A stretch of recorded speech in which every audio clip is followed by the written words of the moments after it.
حضرت عبداللہ ابن عمر رضی اللہ تعالیٰ عنہ بیمار ہو گئے، شدید علیل تھے، طبیعت مبارک میں کمزوری آ گئی، کچھ کھانے کو دل نہیں کرتا تھا، گھر والے بار بار کہتے کچھ کھا لیجئے کچھ کھا لیجئے، نہیں کھاتے تھے۔ بالآخر حضرت نافع آپ کے غلام تھے، ان سے کہنے لگے کہیں سے مچھلی مل جائے نا تھوڑی سی، میں کھاؤں گا۔ تو کہتے ہیں میں سارے مدینے میں ڈھونڈتا رہا، مچھلی نہ ملی، اگلے دن بھی ڈھونڈی تو نہ ملی، تیسرے دن بھی ڈھونڈی تو نہ ملی، تو فرمانے لگے یار بس چھوٹی سی خواہش ہے، کوئی فرض نہیں ملتی تو رہنے دے۔ کہتے ہیں چوتھے دن مچھلی مل گئی، میں 1.5 دینار کی مچھلی لا کے حضرت عبداللہ ابن عمر رضی اللہ تعالیٰ عنہ کے سامنے جو مچھلی رکھی تو آپ نے لقمہ روٹی کا توڑا تھا، مچھلی کو لگانے لگے کہ دروازے پہ فقیر نے آ کے آواز دی کچھ کھانے کو دو۔ تو حضرت عبداللہ ابن عمر نے روک لیا اور ہنسے۔ کئی دفعہ دے ہم بھی دیتے ہیں پر ہمارا چہرہ دیکھنے والا ہوتا ہے، اتنے ہم غصے میں ہوتے ہیں، دے دیتے ہیں، لیکن جو چھلوٹیں ہوتی ہیں نا چہرے والی وہ گنی نہیں جاتی۔ ہنسے، فرمایا دیکھو میرا اللہ کتنا کریم ہے، وہ مجھے بچانا چاہتا، اٹھا بار دیا جا کے۔ تو خادم اب حکم کا پابند تھا، وہ لیت اللہ تو کر نہیں سکتا تھا، وہ گیا اور جا کے دے آیا۔ فقیر جب سارے محلے سے آٹا اکٹھا کر لیتے ہیں تو پھر ایک جگہ جا کے بیچتے بھی ہیں۔ دے آیا، وہ 2 گلیاں آگے گزرا تو میں پیچھے دوڑا گیا، میں نے کہا سچ بتا کھانی ہے کہ بیچنی ہے؟ وہ کہنے لگا جو بھی سبب لگ جائے کر جاؤں گا، آپ نے دے جو دی ہے۔ تو کہتا ہے میں نے اسے کہا کہ یہ 1.5 دینار کی میں نے خریدی تھی، اگر تو 2 دینار کی مجھے بیچ دے تو آج کل مچھلی مدینے میں مل نہیں رہی، تو میں اپنے آقا کو دے دوں گا، وہ یہی کھائیں گے، بیمار ہیں۔ تو کہنے لگا جی بسم اللہ، مجھے کیا اعتراض ہے، 2 دینار مل رہے ہیں، 1.5 کی مچھلی، اور 1.5 کی بھی کسی نے نہیں خریدنی تھی، اب تو پک گئی۔ فرماتے میں نے 2 دینار اس کو تھمائے، وہ مچھلی اس سے خریدی اور خرید کر کے میں لا کے حضرت عبداللہ ابن عمر کے سامنے دوبارہ رکھی۔ تو فرمایا یہ کیسے آ گئی؟ میں نے کہا حضور 1.5 کی خریدی تھی اور پھر فقیر کو دے دی، اب اسی سے میں 2 دینار کی خرید کے لایا ہوں، آپ قبول فرمائیں۔ تو فرمانے لگے تم نے اچھا نہیں کیا، اب اس طرح کرو 2 دینار بھی اسے دے اور مچھلی بھی واپس دے آؤ۔ عرض کی حضور کیوں؟ فرمایا تم نے قرآن نہیں پڑھا؟ حضور پڑھا ہے، فرمایا رب فرماتا ہے لن تنالوا البر حتی تنفقوا مما تحبون، تم بھلائی کو اس وقت پہنچو گے جب اپنی پیاری چیز راہ خدا میں خرچ کرو گے۔ امام غزالی نے لکھا ہے، فرمانے لگے دیا، تو وہ حضرت نافع کہتے ہیں میں دینے گیا، دے کے واپس آیا تو کچھ پریشان تھا کیونکہ مجھے بھی 4 دن ہو گئے تھے نا تلاش کرتے، تھوڑی طبیعت میں مایوسی تھی کہ اتنی محنت سے میں نے لایا اور آپ نے واپس کر دی۔ تو حضرت عبداللہ ابن عمر نے مجھے قریب بٹھایا، پھر مجھے تھپکی دی، فرمانے لگے پتر میں نے ویسے بھی کبھی جھوٹ نہیں بولا اور آج کل تو میں ویسے ہی بیمار ہوں، ٹائم ہی نہیں، وقت ہی نہیں، موقع ہی نہیں جھوٹ بولنے کا۔ میں تجھے سچ بتاؤں، مجھے مچھلی کھا کے اتنا سکون نہیں ہونا تھا جتنی اللہ کے راستے میں خیرات کھا کے مجھے سکون ہوا۔ تو تجھے تو میری راحت سے غرض ہے نا کہ مجھے راحت کیسے ہوتی ہے، تو مجھے سکون ملا ہے راہ خدا میں دے، میں نفسانی خواہش پوری کر لیتا تو یہ میرا نفس کل پھر مجھ سے مچھلی مانگتا، پرسوں کہتا نہیں چھوٹے گوشت کی یخنی بھی چاہیے۔ ہم لوگ الجھ گئے ہیں، بہت بڑے قیدی ہیں اپنے آپ کے، بڑے قیدی، سارا دن اپنی خواہشات کی تکمیل میں بھاگے رہتے ہیں، بڑے بڑے سونے نوجوان۔ میں ان پہ تنقید نہیں کرتا، مجھے ان پہ ترس آتا ہے، جب میں رات کے اندھیروں میں انہیں ٹیلی فون لے کے چوکوں میں کھڑے دیکھتا ہوں تو مجھے رحم آتا ہے۔ میں کہتا ہوں دیکھو نفس کی خواہش کے پیچھے یہ کیا مثلاً آخر کیا ہے اس میں، ایک عورت کے پیچھے تباہ کر لیا اپنے آپ کو، یعنی زیادہ سے یہ کوئی مقصود ہے، یہ کوئی مقصد حیات ہے جس کو مقصد بنا لیا ہے؟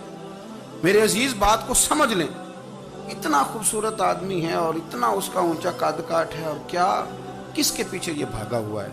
بڑا سمجھدار، دانشور، عقل مند آدمی، ذی روح بندہ، لیکن اس کا سٹیٹس آپ یہ ملاحظہ کریں کہ وہ 20-40 ہزار کی خاطر جھوٹ بولتا ہے، دھوکہ دیتا ہے، فریب اور فراڈ کرتا ہے۔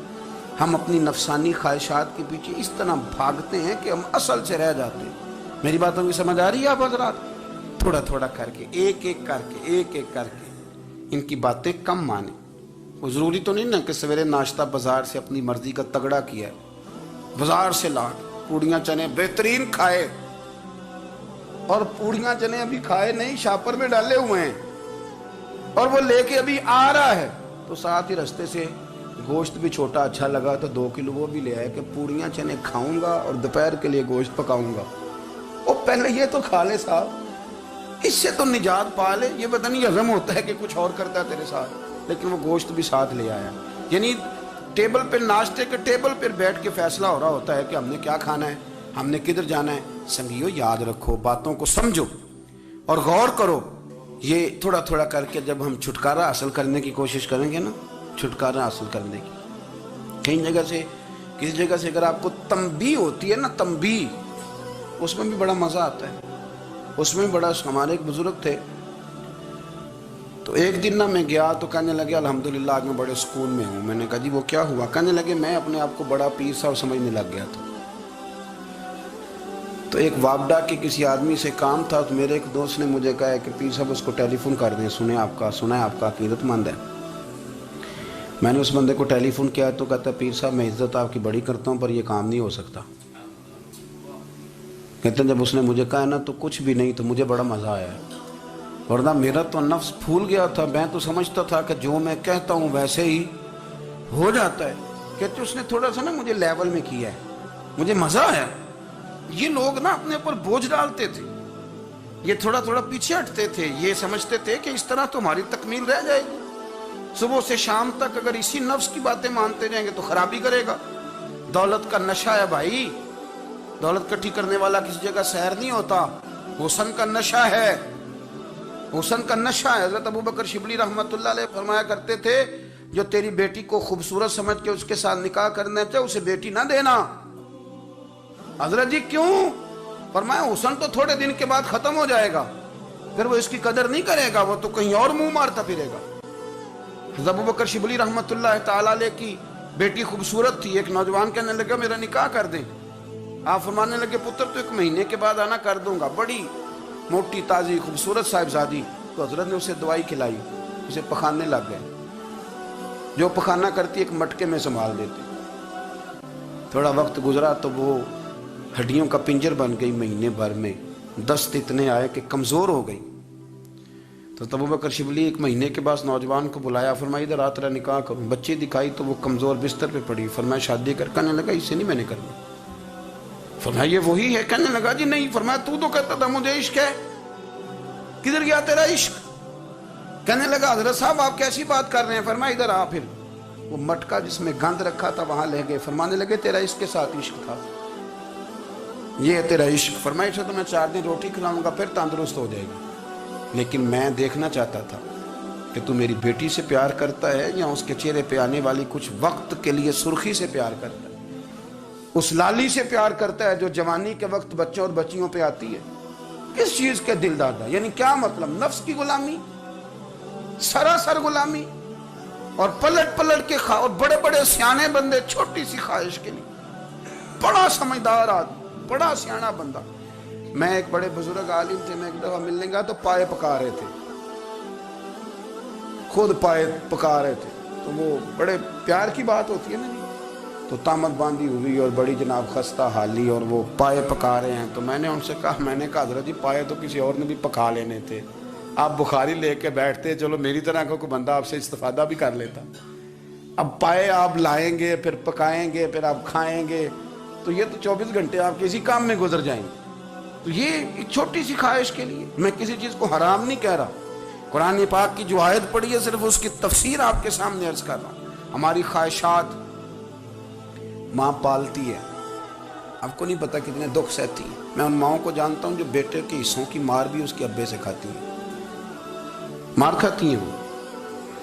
ایک خاتون ہے، ایک کان سے سنتا نہیں، میرے پاس ایک دفعہ آئی، کہنے لگی 60 لگ گئی سی، کوئی دعا کر دیں یا کوئی وظیفہ پر، ڈاکٹر کہتے ہیں ٹھیک نہیں ہو سکتے۔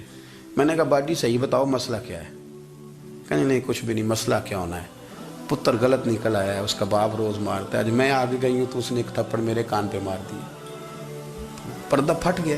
مائیں مار کھاتی ہیں، لیکن وہ پتر جس کو بڑی محنت سے پالا ہے وہ جوان ہوتا ہے تو اماں سے کہتا ہے تجھے چھوڑ دینا ہے، پر جس لڑکی سے میرا ٹیلی فون پہ رابطہ ہے اسے نہیں میں نے چھوڑنا، وہ نہیں چھوڑ سکتی، ہر شے کچل جاتا ہے وہ۔ اماں کبھی لیٹ کے رات کو سوچتی ہے کہ یہ تو میری کل کمائی تھی، میں تو آج بھی اس کے حصے کے تھپڑ اپنی گالوں پہ برداشت کر رہی ہوں، تو یہ کدھر گیا؟ اردشیر نام کا بادشاہ تھا۔ حضرت محدث ابن الجوزی آج سے کچھ 700 سال پہلے لکھتے ہیں، اردشیر بادشاہ بڑا خوبصورت تھا، جوان تھا، بڑا عقل مند تھا۔ اس نے اس طرح کی قریب کی ساری ریاستوں پہ قبضہ کر لیا۔ بڑا عقل مند زیرک تھا، قبضہ ہو گیا۔ ایک بادشاہ بڑا سخت تھا، اس کے ساتھ جب پنجہ آزمائی ہوئی تو اردشیر کہتا ہے اس پہ میرا قبضہ نہیں ہو رہا تھا، اور جب ہم نے ساری ریاستوں نے مل کے اس پر حملہ کیا تو ایک قلعے کے اندر قلعہ بند ہو گیا۔ اردشیر بڑا خوبصورت آدمی تھا، بڑا سمجھدار تھا، تو وہ بادشاہ قلعہ بند ہو گیا، اس نے کہا نکلنا ہی نہیں۔ اب وہ اندر بند ہے، یک بارگی حملہ کیا تو وہ بڑا قلعہ تھا، اس میں بند ہو گیا۔ اس بادشاہ کی نا جس پر حملہ کیا، اس کی بیٹی اچانک ایک دن قلعے کی دیوار پہ چڑھی تو اردشیر کے حسن و جمال کو دیکھا تو عاشق ہو گئی، اور اپنے ہی باپ کے خلاف اسے کہنے لگی کہ اگر تو میرے ساتھ شادی کا وعدہ کرے نا تو میں تجھے رستہ بتاتی ہوں حملہ کرنے کا۔ اس نے کہا میرا وعدہ رہا، تو رستہ بتا۔ اس نے رستہ بتایا اس لڑکی نے، اور بادشاہ نے حملہ کیا تو اس کا باپ قتل کیا، اس علاقے پہ قبضہ کیا شادی کے وعدے پر۔ ہاں نفسانی خواہش بندے کو اندھا کر دیتی، نہیں سمجھ آتی اس کو میں کدھر جانا، اندھا کر دیتی۔ حملہ کیا، اور جب اس لڑکی کو لے کے آیا نا اپنے محل میں، تو پہلے دن شادی کی پہلی رات تھی، تو بستر بچھایا کنیز نے، تو وہ کبھی کروٹ ادھر بدلتی کبھی ادھر بدلتی، تو بادشاہ کہنے لگا کیا ہے؟ کہنے لگی بستر میں کچھ ہے، مجھے تکلیف دے رہی۔ اس نے چراغ جلائے اور جب بستر اٹھایا تو ایک اتنا سا دھاگا نکلا۔ دھاگے سے عموماً تکلیف نہیں ہوتی، تو اس نے کہا تو اتنی نرم و نازک ہے کہ دھاگا؟ کہنے لگی میرا باپ نا میرے ساتھ اتنا پیار کرتا تھا کہ روز میرا بستر بھی خود بچھاتا تھا، اور اس نے آلہ رکھا ہوا تھا، وہ ناپتا تھا کہ کوئی پایا اونچا نیچا تو نہیں، میری بیٹی کا بیلنس سوتے وقت خراب نہ ہو جائے، اور میرے لیے گوشت اور کپڑے بھی خود پسند کر کے لاتا تھا، کھانے پینے کا خود خیال کرتا تھا۔ اردشیر کہنے لگا اچھا وہ اتنا پیار کرتا تھا، اور پھر تو نے اس کے ساتھ کیا کیا؟ کہنے لگا بلاؤ کنیزوں کو بلایا، فرمایا اس کو اٹھاؤ اور جلاد کے پاس لے جاؤ، اسے کہو کہ اس کے بال ایک گھوڑے کے ساتھ باندھے، پیر دوسرے گھوڑے کے ساتھ باندھے، اور ایک گھوڑا ادھر بھگا دے، کدھر بھگا دے۔ یہ جس کے باپ نے اتنا پیار کیا، یہ نفس کی اتنی غلام ہے کہ اس کی وفادار نہیں رہی تو میری وفادار کیسے بنے گی؟ جس نے اتنے نازوں سے پالا کہ دھاگا اسے برداشت نہیں۔ او یارو یاد رکھو، اگر نفس کی غلامی کرو، بڑے وفاداروں کو چھوڑ کے غلامی کرو، تو پھر کہو وفادار مل جائیں۔ کوئی بول اب لڑا نہ بول بیٹھی ہوں دے خصم ناراض بڑ بولیاں دے، کہاں سر کھائے تے بلبل ٹھنڈ پائے۔ بڑے فرق نہیں سجنا بولیاں دے، جڑیاں خصماں دی وچ رضا وسن، پاگ جاگ جاندے انہاں گولیاں دے۔ آپ ادلیاں نو سردار پین تکے، تے شرما والیاں نو جھوٹے ڈولیاں دے۔ اپنے نفس کے پیچھے چلو کہ تو یہ تباہی ہے۔ جب ہم نے کسی سے وفا نہیں کی تو یہ کیا امید ہوئی کہ دنیا ہم سے وفا کرے گی؟ اللہ رسول کی مرضی کے مطابق اصول پسند زندگی بنائیں، ایک ایک کر کے اپنی خواہشات سے پیچھے ہٹیں، تھوڑے پہ گزارا کرنا سیکھیں، اپنے نفس کو سمجھائیں۔ ضروری نہیں کہ روٹی ہر وقت مزے کے لیے کھائی جائے، کبھی کمر سیدھی کرنے کے لیے خشک روٹی بھی کھا کے دیکھو، کبھی سادہ کھانا اس پہ بھی اکتفا کرو، کبھی تھوڑا کھا کے اچھے طریقے سے سادے کمرے میں بھی اللہ کو یاد کر کے دیکھو۔ نفس کے پیچھے نہ بھاگیے گا، تباہی کرے گا۔ رب کریم سمجھنے کی توفیق رفیق عطا۔